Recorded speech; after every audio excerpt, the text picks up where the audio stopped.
I'm not ashamed. Did Jesus have to pay the temple tax?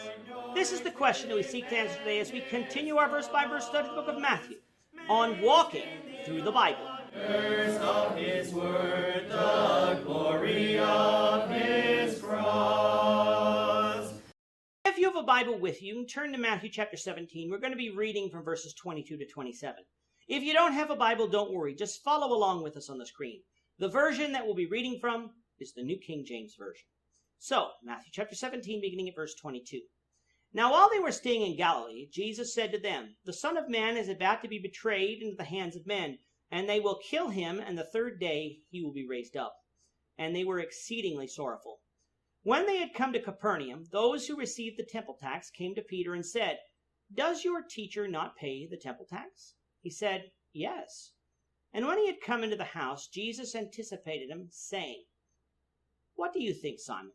From whom do the kings of the earth take customs or taxes? From their sons or from strangers?" Peter said to him, "From strangers." Jesus said to him, "Then the sons are free. Nevertheless, lest we offend them, go to the sea, cast in a hook, and take the fish that comes up first. And when you have opened its mouth, you will find a piece of money. Take that and give it to them for me and you." In this section, Matthew is giving us a continuation of Jesus showing himself to be the Christ, the King and Messiah that had been prophesied. Matthew had written about Jesus' miracles throughout this book that had been evidence to the people. Matthew gave us Peter's proclamation back in Matthew 16, and then we have Jesus being transfigured into his glorious form before three of his disciples earlier in this chapter on the mountain of transfiguration. The fact that verse 22 says that they were in Galilee is why some assume that the mountain of transfiguration was in Galilee, not near Caesarea Philippi. But this is an assumption from the text, something we cannot prove either way, so it is something we'll leave up to God to know for certain. In verses 22 and 23, we have Jesus again using the phrase Son of Man, a reference to the messianic prophecies back in Daniel 7. What would the Son of Man do? He would be betrayed at the hands of men and killed. But he would not remain dead, but rise again the third day. This is the first reference in Matthew, other than the one earlier that identified Judas as the betrayer, an epitaph added by Matthew, not said by Jesus, of the fact that Jesus would be betrayed. When Jesus predicted his death back in chapter 16, all he said was that he was to suffer at the hands of the elders, chief priests, and scribes.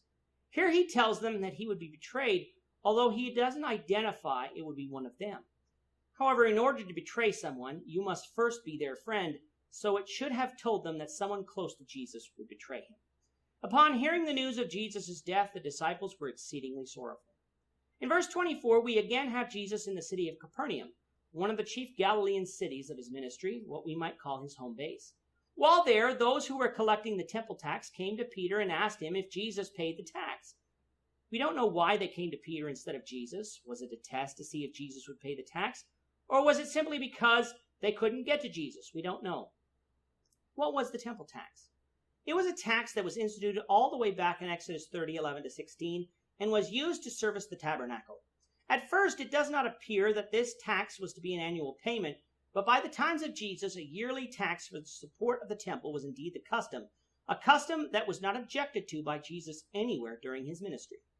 Since Peter was asked the question, he naturally thought it right to give an answer, and without consulting Jesus, he simply answered yes, that his master did pay the temple tax. When Peter arrived in the house, Jesus anticipated him and asked him a question, which was, of whom do kings take customs? Of their sons or of strangers? Strangers in this case meaning people not from the royal family. Peter's answer was correct. It was from strangers because kings usually don't pay tax, or they would simply be receiving back their own money. Why was Jesus asking the question? Because his point was that he was the Son of God. The temple tax was collected to meet the needs of God's house, the temple, so why should the Son of God have to pay the temple tax? However, because he didn't want people to stumble over him, he commanded Peter to go out and catch a fish, the first one that came up, and in its mouth would be a piece of money. Some versions say a shekel, amounting to 2 days' wages. Peter was to take that money and go pay the tax. The amount would be enough for Jesus and for Peter. Why did Jesus end up paying the tax? Because others didn't understand that he was a king, the Son of God, and so instead of causing others to stumble and thus not hear his teachings, he paid the tax. Jesus was looking out for the welfare of others, not simply himself. He could have avoided paying the tax because he was the Son of God, but he didn't. He paid the tax in order to avoid others to stumble over him. This teaching flows right into chapter 18, so we'll leave it there for now. The Lord willing, we hope you'll join us for tomorrow's discussion of Matthew 18, verses 1 to 9, as we continue our walk through the Bible, one verse at a time. I'm not ashamed. Thank you for watching today's episode. We hope that you found it edifying and ask that you not only subscribe to our channel and podcast, but that you like and share this episode among your friends, so that the saving gospel of Jesus Christ can go out to the whole world. Of his cross.